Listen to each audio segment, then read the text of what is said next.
Thanks for checking out this video. Don't forget, like and subscribe. All right, let's look at these awards here. So I'll try and go through these pretty quickly. They are in the issue. If you have the issue, I'm sure you've looked at them, but we'll get a little bit of commentary here.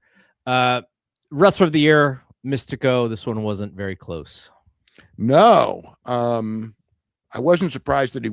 I would say overall, the one thing that I will say, I mean, like every year when the awards come out, it's just like, I always get a lot of feedback, and I always get a lot of crazy feedback. And this year, for whatever reason, while there is going to always be crazy feedback because that's just the nature of the beast, it was the lowest I've ever seen in years, like in probably however long it's been, that since social media's been a thing, and more praising of it than almost any year. And I think, I've had so many people go like, wow, the voters really got it right this year for the most part. I mean, I think that like everybody who won, you can justify it, even the ones who you might disagree. And there's, obviously we all have our opinions and we're all going to disagree on certain aspects.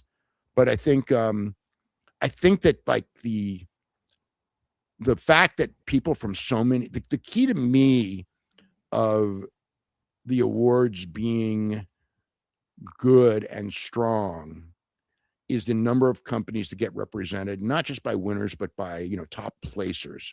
If it's all one or two companies getting all your awards, then it's hardly worldwide, right? It's could be US awards, that's fine.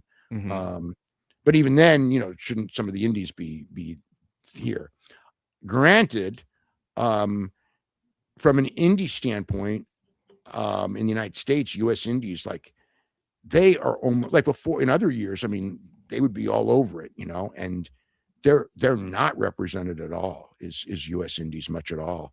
But worldwide, it's pretty impressive. I mean, CMLL, I knew they were going to do really well. But they did they did better than I think anyone expected, just because they're not that visible. But they did have an incredible year. It's the best year in their history.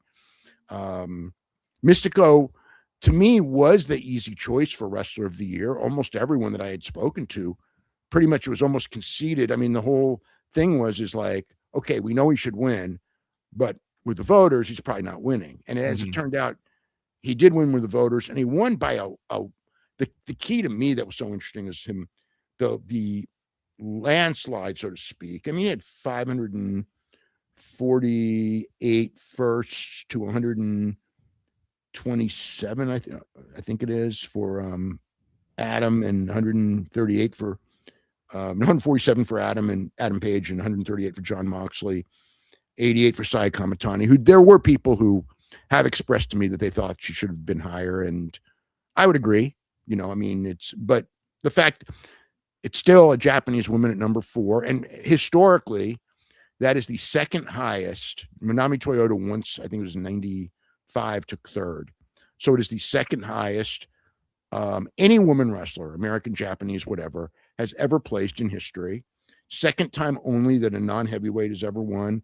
Second time only that a wrestler from Mexico has won. The other being Mistico in 2006, I believe it was. But anyway, yeah, like what year did Mistico win? I have it right over here. 2006, like I said. So if I remember correctly, the argument was Mistico versus John Cena, right? Like that. I think that was the argument. Maybe for me, but I guess in the big picture, the argument. I mean, I had seen so many people who thought, Sai Kamatani should be second. No, I'm talking about 2006. In 2006, yeah, it was Mistico and John Cena in 2006. Yeah. Absolutely, yeah. That's what I remember from that commentary was people going like, "Oh my gosh, how can John Cena lose to Mistico?" Like that's what I remember that conversation being. Well, I'll put it this way: if somebody from outside the United States wins, generally speaking, they have to win they have to be a real clear cut, because as much as you want things to be unbiased, and I think that these awards really did a great job overall, the fact is that there is always an advantage to being from the United States. So if the United States guy doesn't win, it's probably because he didn't deserve to win. Have you grabbed your F4WOnline.com shirt yet? Well, we got a bunch of them. They're up in the store right now. F4WOnline.com/shirts. You can grab your -5 stars shirt, your Dave Meltzer Wrestling Observer shirts, even the brand new After Dark Radio shirt. You love Granny? We have Granny's Gang shirts. Have you ever won a shoot battle royal? Probably not, but you can tell people you did. So check out the store. All of these great shirts and more. It's through Pro Wrestling Tees. F4WOnline.com/shirts. That's F4WOnline.com/shirts.